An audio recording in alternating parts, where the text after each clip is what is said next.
I'm very excited. This is the world's biggest buying tournament. It's only the second time it's been run. I think it's just, for any poker player, this has got to be a dream tournament to play. There's a lot of great players here, so I'm looking forward to it.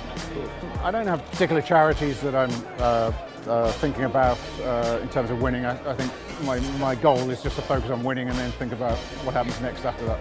There's a big overlap between finance, particularly fund management, and poker, because you're dealing with a lot of the same kind of skills that are required for the individual, the player or the fund manager. Like, for example, the balance between risk and reward, how to deal with incomplete information, decision making in difficult circumstances, often under high pressure, reading people. There's a lot of overlap between the skill set.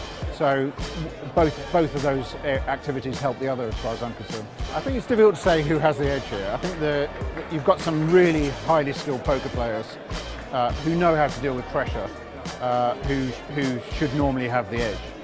I think though here, because the buy-in is so high, because a lot of the players are backed often by multiple other players, and many times they're friends, I guess there's more pressure on them from that than they normally experience in poker tournaments.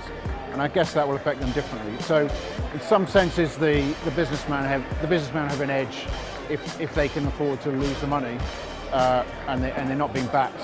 Whereas obviously the top poker players have the edge from their skill set. So it's difficult to say how those two will balance out.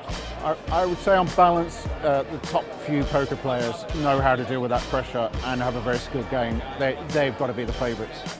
So people like Phil Ivey, Philip Gruesome, some of the Germans, they're used to high rollers, they're used to dealing with pressure. So I think you have to say they're the favourites.